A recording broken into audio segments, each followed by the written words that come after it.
नमस्कार जेंटलमैन, स्वागत आपका। मैं हूं योगेंद्र। आप देख रहे हैं बड़ी खबर, और बड़ी खबर में हम बात करेंगे आर्म फोर्सेस वेटरन्स डे की, जो 14 जनवरी को मनाया जाता है। 2017 से इसका शुभारंभ किया गया। थोड़ी सी इसके मैं पीछे के बैकग्राउंड को बताना चाहूंगा कि भारत पाक का युद्ध 1948 में जब हुआ तो जनरल करीपा के नेतृत्व में ये युद्ध जीता गया और उन्होंने 14 जनवरी 1953 को रिटायरमेंट ले लिया।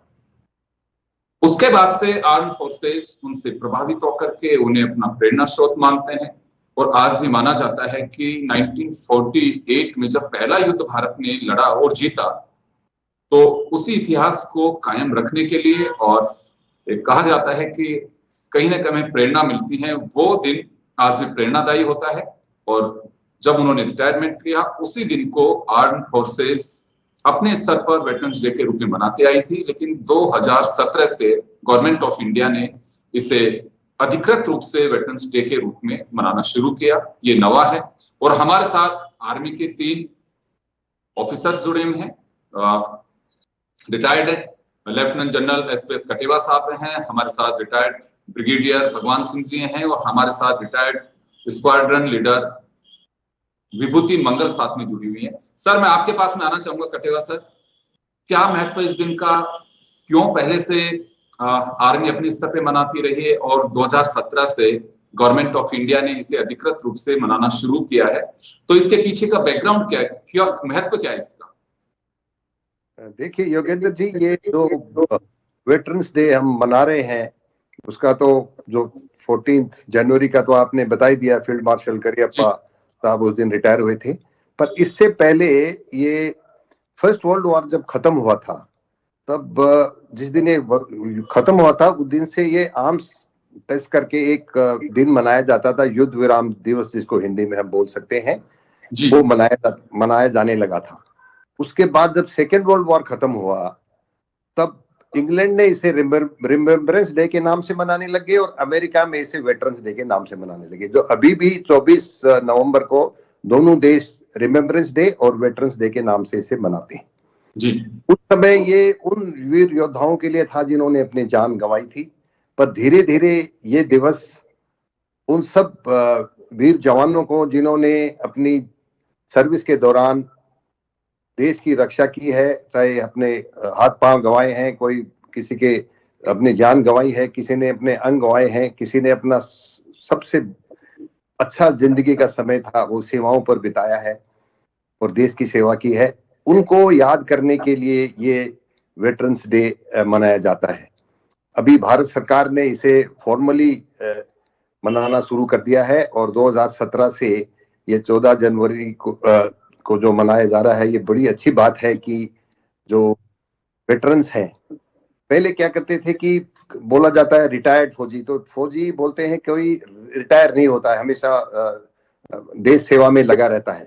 तो ये वेटरन वर्ड है, ये इसको आप अगर हिंदी में देखेंगे तो ये है कि वो एक्सपीरियंस्ड सोल्जर, तो ये उसके नाम से इसको मनाया जाता है। उसमें एक्सपीरियंस है, और क्योंकि उसने जिंदगी में काम किया है, तो इसलिए ये वेटरन वर्ड जो है, जो शॉर्ट सर्विस की सर्विस करके, जैसे विभूति जैसे ऑफिसर हैं, वो कम उम्र में ही 5-10 साल सर्विस करके 7 साल सर्विस करके भी आ जाते हैं, तो वो भी वेटरन के नाम से जाने जाते हैं जी। तो इसलिए ये बड़ी गर्व की बात है हम सब वेटरन्स के लिए कि इस दिवस को ये मनाया जा रहा है, और उन सब वीर जवानों को जिन्होंने मार्टिर किया है, अपनी जिंदगी दी है, उसके साथ साथ उन सब लोगों ने जिन्होंने देश की सेवा करते हुए, सीमा पर लड़ते हुए उन्होंने अपना नाम कमाया है, जैसे ब्रिगेडियर भगवान सिंह हैं, ये सेना मेडल हैं, 2 बार इनको गैलेंट्री सेना मेडल से नवाजा गया है इनकी बहादुरी के लिए। और इस तरह के सभी वेटरन्स को याद करता है देश, और अच्छी बात है, और हम सबको ये बात बहुत अच्छी लगती है कि अभी भी फौज से रिटायर होने के बाद, फौज को छोड़ने के बाद भी हम सब लोग देश सेवा में और नेशन बिल्डिंग में अपना हाथ बटा रहे हैं, और उस चीज को हमको याद करती है देश की सरकार और देश की जो जनता है, वो बड़ी गर्व की बात है हम सब लोगों के लिए। बिल्कुल, इसमें कोई संदेह नहीं है सर। आज भी किसी से भी बात करते हैं तो वो इस बात को मान करके चलते हैं कि अच्छा डिफेंस के ऑफिसर हैं, डिफेंस के जवान हैं या एक सर्विसमैन भी है, तो एक रेस्पेक्ट जो बना हुआ है वो कायम है और निश्चित रूप से वो बनता भी है। भगवान सिंह जी के पास में आना चाहूंगा मैं एक बार। सर, क्या मानना है, आप जब सेवा में थे तो तब भी इस दिन को अपने स्तर पे सेना में इसे सेलिब्रेट किया जाता रहा है, तो क्या कुछ खास महत्व रहता था, क्या कुछ होता था उस वक्त? कि बेसिकली ये वेटरन्स के लिए तो दिन है, उनके नाम से जरूर है, लेकिन ये सारा देश मनाता है जी। इसमें देशवासियों की वेटरन के प्रति, जिन्होंने अपने शहीदों के प्रति, पीछे जो परिवार है जिन्होंने भी त्याग किया है, क्योंकि उनके परिवार को छोड़कर उनका मुखिया बॉर्डर पे रहा है, युद्ध में रहा है, दूर रहा है, फील्ड एरिया में रहा है, तो वो अकेले रहे, उन्होंने अपना स्ट्रगल करके सर्वाइव किया है, बच्चों को पढ़ाया है, जो भी काम किया है। तो इन सब का के आदर, उनके बलिदान और इनको सम्मान देने के लिए ये दिन याद किया जाता है। इस भावना को एक भावनात्मक एक जेस्चर है। इस भावना को कैसे समझेंगे, मैं एक उदाहरण देता हूँ। थोड़े दिनों पहले, मुझे याद नहीं कौन सा दिन था, लेकिन करीब 5-10 दिन पहले ही अपने गुरुद्वारा में, यहाँ अपने आदर्श नगर में देखा होगा कि किस तरह से गुरुद्वारा के जितने भी सिख नौजवान हैं, उन्होंने एक संगठन बनाया। वो कपड़े दान कर रहे थे सुबह से शाम तक। आई थिंक 21 दिसंबर से 27-28 दिसंबर तक इन्होंने एक हफ्ते तक दूध पिलाया, और कितना ही केजी जनता को भूखे थे, जो जिनके पास कभी दूध इतना पिया नहीं था, उन सबको दूध पिलाया। क्यों दूध पिलाया? क्योंकि वो कहते हैं उनके गुरु, 10वें गुरु गुरु गोविंद सिंह, उनके 2 बच्चे और मुगलों ने, जो भी बादशाह था, उसने जेल में डाल दिए थे और उनको खाना पीना नहीं देते थे। बहुत बहुत दुखी थे वो, उनको सर्दी लगती थी, कपड़े नहीं थे। तो एक मोतीराम मेहरा नाम का एक व्यक्ति था, जिसने उनको छुपके से जेल में दूध पिलाता था और कपड़े दिए थे। इसको याद करने के लिए, इस भावना को आप देखिए, कितना 300-400 साल हो गए होंगे।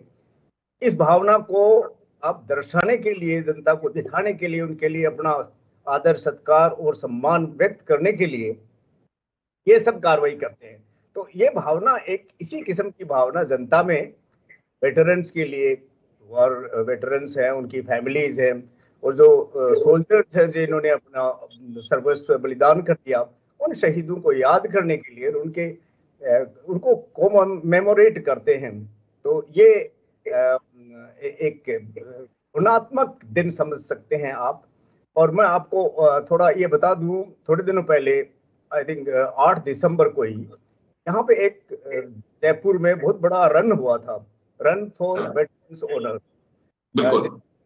यहाँ पे मेरे ख्याल से हजारों नवयुवकों ने, सब वेटरन्स भी कुछ थे और फैमिलीज ने बड़े बढ़ चढ़ के भाग लिया था। मैं उसमें था, तो मैंने देखा जनता में जो जोश है, जो जवानों में खास तौर से जो जोश है, वो एक जज्बा जो उनमें है, ये मैं तो बड़ा प्रभावित हुआ कि जनता इस तरह से उमड़ के, सुबह इतनी ठंड में 6 बजे शुरू हो गया था रन, आप ये समझिए, और मैं तो सर्दी से ठिठुरता रहा, लेकिन ऐसी ठंड में लोग आए। तो ये एक भावना है, ये त्याग बलिदान की भावना है। वो इस छोटे से सर्दी के मौसम के त्याग को कुछ नहीं समझते कि जो -50 डिग्री टेम्परेचर पे बैठा है, वो भी तो आदमी है, वो भी हमारा ही आदमी है। बिल्कुल।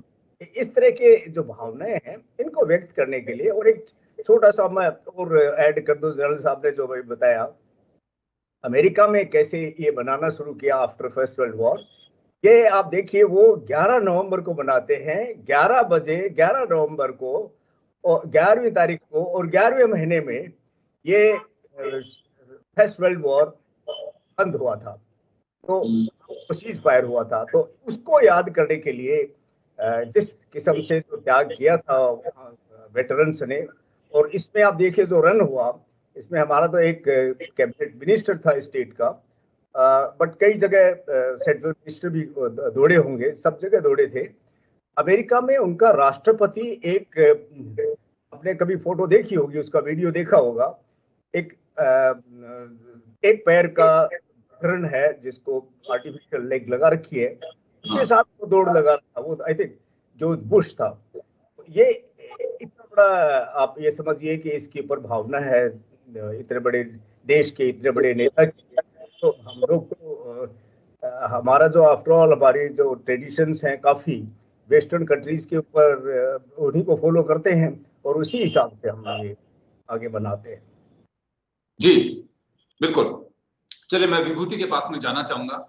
मैं आपने भी सुना होगा पहले भी, और आई थिंक 2017 के बाद आप रिटायर हुए हैं, तो आपने तो देखा भी होगा कि उस दौरान कैसे 1953 से ये उस डे को खास रूप से सेलिब्रेट किया जाता है। हमारे सीनियर ऑफिसर्स ने भी बताया कि किस तरह से मनाया जाता है, इसके पीछे लॉजिक क्या है, किस मुल्क में किस नाम से और किस डे को मनाया जाता है। लेकिन हम 14 जनवरी को मनाते हैं। 14 जनवरी के कई महत्व हैं, मकर संक्रांति भी होती है, लेकिन इस डे को भी खास रूप से मनाया जाता है। और 17 के बाद से इसे बड़ा ही एक फेमिलियर डे के रूप में लोग देखते हैं कि हाँ बिल्कुल सेना।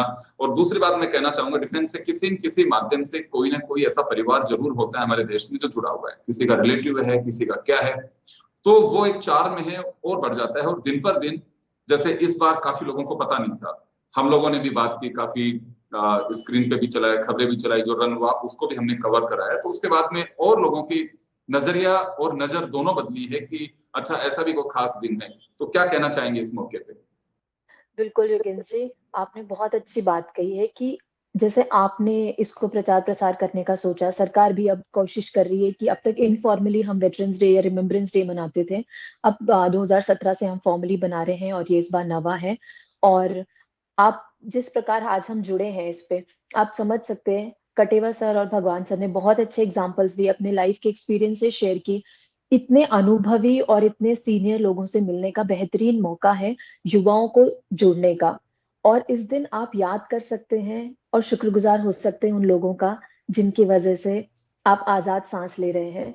बहुत आसान है आजादी का मूल्य आजादी का मूल्य पता नहीं लगा सकते जब तक आपने स्ट्रगल ना देखा हो, बॉर्डर पे जाके कुछ दिन बिताए ना हो, बर्फ की ठंडी हवा ना झेली हो, रेगिस्तान में गर्मी ना देखी हो।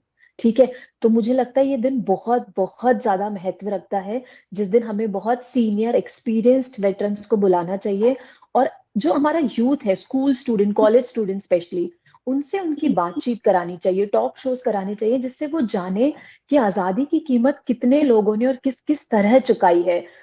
एक श्रद्धांजलि अर्पित करने का दिन है। जब हम सर्विस में थे तो हम लोग भी उस टाइम वेटरन्स डे मनाते थे और उस एरिया के जितने भी रिटायर्ड वेटरन्स हैं उन्हें आमंत्रित करते थे, और जो अब ये दुनिया छोड़ चुके हैं सबसे पहले उन्हें श्रद्धांजलि अर्पित करते थे और अपने सीनियर से सीखते थे अपने आप को इम्प्रूव करने के लिए, और उन्हें शुक्रगुजार देते थे। क्योंकि आज हम जिस लेवल पे हैं इसी वजह से है क्योंकि उन्होंने हमसे पहले फौज को वो रूप दिया जहां पर आज ये है। 1947 में लगभग ब्रिटिशर्स हमारे कमांडर इन चीफ होते थे, ठीक है। अब फील्ड मार्शल के.एम. करियप्पा ने जब टेक ओवर किया, उस टाइम से जो वेटरन्स हैं उन्होंने बहुत मेहनत करी भारतीय फौज से ब्रिटिश कल्चर को निकाल के भारतीय कल्चर लेकर आने की, जिसमें हम भारतीयों को इज्जत दें, तवज्जो दें, उन चीजों को समझें, अपने बॉर्डर्स को रिस्पेक्ट करें और प्रोटेक्ट करें। तो मुझे लगता है ये सब चीजें समझने के लिए, जानने के लिए हमें वेटरन से कनेक्ट होना बहुत जरूरी है। और वो कनेक्ट करने के लिए साल में एक दिन तो जरूर हमें डेडिकेटली देना चाहिए। और मुझे लगता है कि ये दिन एक उत्सव की तरह है, जिस दिन हम सबको इसे बहुत खुशी पूर्वक मनाना चाहिए। और one of the best initiatives I think जो गवर्नमेंट ऑफ इंडिया ने 2017 में लिया है, बहुत ही अच्छा है। और आपका बहुत बहुत शुक्रिया फिर से कि आपने इस मौके पर इतने सीनियर लोगों से मुलाकात करवाई। मैं अपने आप को बहुत खुशकिस्मत समझती हूँ। जी, मैं स्पेशली थैंक्स जो डिफेंस के यहाँ पीआरओ है कर्नल अमिताभ, उनको भी देना चाहूंगा कि उन्होंने ही गाइड करके पूरा किस तरह से करना चाहिए। और मैं इसके आगे आपने जो बात कही है कि वास्तव में इसको केवल बस रन या वहां तक सीमित नहीं रखा जाए, इसका एक मैसेज भी जाना चाहिए। मैं कटेवा सर आपके पास में आना चाहूंगा, थोड़ा सा इसको वाइड रूप में लेना चाहिए कि स्कूल्स हैं, कॉलेजेस हैं या दूसरी जगह हैं, वहां बच्चों को मोटिवेट किया जा सके सेना के महत्व और सेना के बलिदान, उनके साहस। एनसीसी है, बहुत सारे लोग जानते हैं, पढ़ते भी हैं, लेकिन कुछ ऐसा एक अवेयरनेस कैंपेन वगैरह भी चलाया जाना चाहिए। हाँ, आपने ठीक कहा योगेंद्र जी। जैसा विभूति ने बताया अभी कि हमारे यंगस्टर्स में जो नेशन बिल्डिंग की और नेशनल स्पिरिट है, वो हमारी स्पिरिट है, वो जापान के मुकाबले अभी भी काफी, आजकल तो काफी है, पर फिर भी जापान के मुकाबले काफी कम है। तो ये इस तरीके की इंटरएक्शन अगर हम कॉलेजेस में या यूनिवर्सिटीज में जा करके इस तरह के प्रोग्राम करें जो मोटिवेट करें उनको, एक तो सेना में जाने का, और दूसरा नेशनल बिल्डिंग और नेशनल सिक्योरिटी और देश की सेवा और देश की सुरक्षा का क्या महत्व है और ये किस कीमत पे आपको मिल रही है। कितने लोगों ने अपनी जान गंवाई है, कितने लोगों ने अपनी पूरी जिंदगी वहां पे अपने बच्चों से दूर रह करके, अपने घर वालों से दूर रह करके अपनी पूरी लाइफ वहां पे उन्होंने बिताई है। तो इन सब का प्रभाव उन पे पड़ता है। इसके साथ साथ योगेंद्र जी, आप ये भी मानिएगा कि जो हमारे जवान हैं वो बहुत कम उम्र में वापस आ जाते हैं, क्योंकि हमें आर्मी को यंग रखना है। तो 15 से 17 साल की नौकरी करके वो जल्दी आ जाते हैं। और आजकल तो इन्होंने अभी जो दूसरी स्कीम चला दी है, उस स्कीम के तहत अग्निवीर जो स्कीम है उसके तहत तो काफी सारे बच्चे 4 साल के बाद, 5 साल के बाद वापस आ जाएंगे। तो उनको छोड़ने के, उनके बिना भी जो अभी जो रेगुलर सर्विस करके जवान है, वो 90% जवान सिपाही में ही या टाइम्स के लाइक में इसी रैंक में वो 15 से 17 से 18 साल की उम्र में सर्विस में आते। तो 18 साल की सर्विस और तकरीबन 18 साल में भर्ती होती है। तो 35 से 36 साल की उम्र जो कि सिविल के अंदर, वो जिस उम्र में यंगस्टर नौकरी शुरू करते हैं अपने सुपर स्पेशलाइजेशन करके और MBA करके, उस उम्र में वो घर आ जाते हैं। तो उनका रिहेबिलिटेशन एक बहुत बड़ा इशू है और सरकार को उस पे ध्यान दे भी रही है, पर और ध्यान देना चाहिए, जिससे कि वो लोग जब उनके बच्चे बड़े हों और जो उनकी जिम्मेवारियां बढ़े, तो उस काम को करने के लिए उन्हें सेकंड कैरियर बहुत जरूरी है। और आपको ये भी बता दूं, जहां जहां हमारे भूतपूर्व सैनिकों को सरकारी नौकरियां मिली हैं, चाहे वो स्कूलों में है, चाहे वो कोई दूसरे ऑफिसेज में है, वहां पे हमारे लोग दूर से दिख जाते हैं। हमारी सिंसियरिटी और हमारे काम करने का तरीका देख करके वहाँ के स्कूलों के बच्चे और स्कूलों के बाकी टीचर्स बहुत प्रभावित होते हैं, क्योंकि वो बहुत तरतीब से काम करते हैं। तो इस तरह से उनकी जो वैकेंसीज हैं उनको और बढ़ानी चाहिए सरकार को, ताकि तमाम लोग जो फौज से आगे हैं 35-36 साल में, उसकी बाकी 20-25 साल की जो सर्विस है, जब वो बड़े हो जाएंगे, जब उनके बच्चे बड़े हो जाएंगे, उनकी जिम्मेवारियां हैं वो अभी बाकी हैं, तो उसके ऊपर सरकार को ध्यान देना चाहिए और भी ध्यान देना चाहिए, जिससे कि जो वेटरन जिसने देश की सेवा की है वो यहाँ आकर के उसे ऐसा नहीं लगे कि वो फौज से आने के बाद उसके पास कोई खाने का साधन नहीं है, और कुछ काम करने का बिल्कुल साधन सही नहीं कह रहे हैं, क्योंकि बिल्कुल एक फौजी बड़ा स्वाभिमानी भी होता है और वो स्वाभिमान भी हमें कायम रखना चाहिए। और वेटरन्स के जो कुछ प्रॉब्लम्स है, जैसे इस बार, पहले हमें भी बहुत ज्यादा पता नहीं था, धीरे धीरे पता चला। पिछले साल ऐसे पता चलता था कि हाँ गवर्नमेंट ने ऑर्डर जारी किया है 2017 में, और उसके बाद से, लेकिन अब इसको और भी लोगों के बीच में लेके जाना चाहिए। मैं विभूति आपके पास में पहले आना चाहूंगा, क्योंकि देखिए डिफेंस में पहले भी लड़कियों के लिए थोड़ा सा ही माना जाता था कि जाएंगे नहीं जाएंगे, बड़ा एक ऐसा मोड होता है कि कैरियर का आपके पास में चॉइस और ऑप्शंस बहुत सारे होते हैं कि मुझे कहाँ जाना है। लेकिन आप जैसी लड़कियां देश सेवा को चुनती हैं, तो मुझे लगता है कि उनके लिए एक बड़ा मैसेज होना चाहिए, और आपके एक्सपीरियंस भी आप शेयर करेंगे हमारे साथ में, ताकि एक वेटरन के रूप में आने वाली पीढ़ी के लिए आप एक बड़ा मैसेज दे सके कि हाँ आप जाएं, बिल्कुल फौज में जाना चाहिए। एनसीसी में बहुत सारी लड़कियों को हम देखते हैं और अभी भी बहुत सारे ऑफिसर्स हैं, तो क्या कहना चाहेंगे? बिल्कुल योगेंद्र जी, आई थिंक आपने बहुत अच्छा सवाल पूछा है। लड़कियों को देश सेवा में जरूर जाना चाहिए। जब भी हम इक्वालिटी की बात करते हैं, ठीक है, तो देश सेवा करना, देश को बचाना हमारा धर्म है।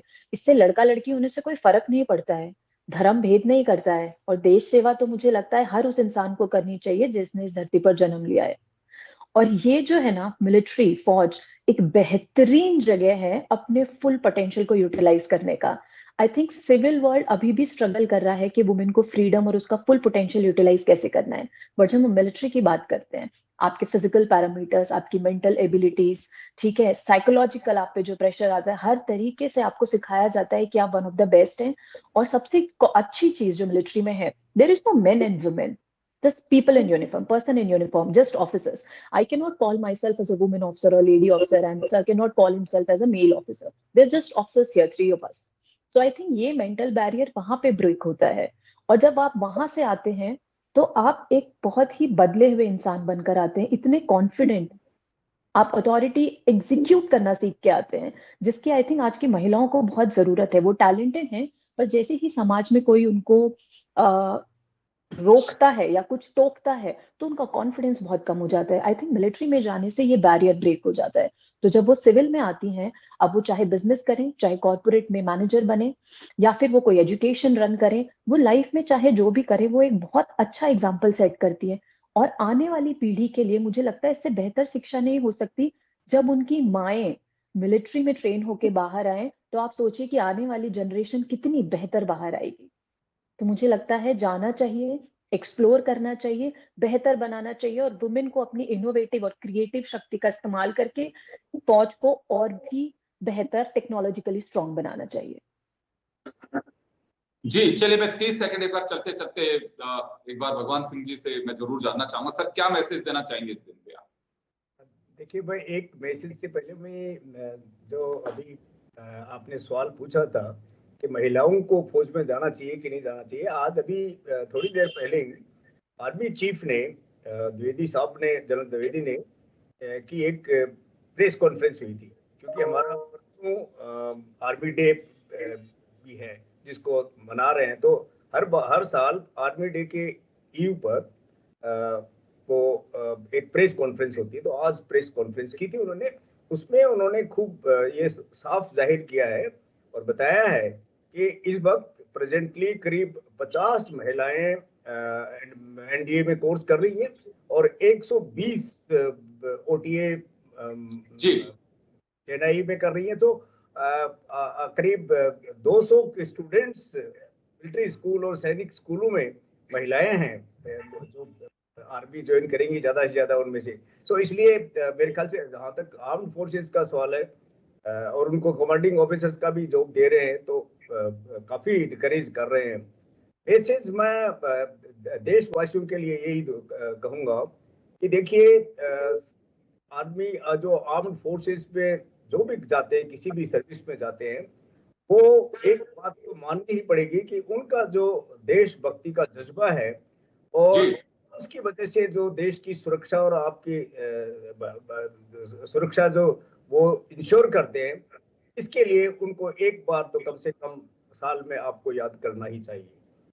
जी बिल्कुल। चलिए, मैं माफी चाहूंगा सर, समय का अभाव है, तो चलिए वेटरन्स डे हम सब लोग सेलिब्रेट करें और बिल्कुल याद करें उन जांबाजों की जिनकी बूते हम लोग आज भी आजादी की सांस लेते हैं। हमारी चाहे सरहद हवाओं की परवाह नहीं करते हो, ना रेगिस्तान की वो तपती गर्मी और दोपहर की परवाह करते हैं। वो एक ही बात देखते हैं कि भारत की आन बान और शान सुरक्षित रहे, और इसी वजह से वो जब वहां पे सीमाओं पे अपनी जान लगा करके भी और पूरी तरह से मुस्तैदी के साथ में वहां रहते हैं, हम चैन के साथ में बैठते हैं। तो ऐसे में आप सभी को बहुत बहुत शुक्रिया और जय हिंद।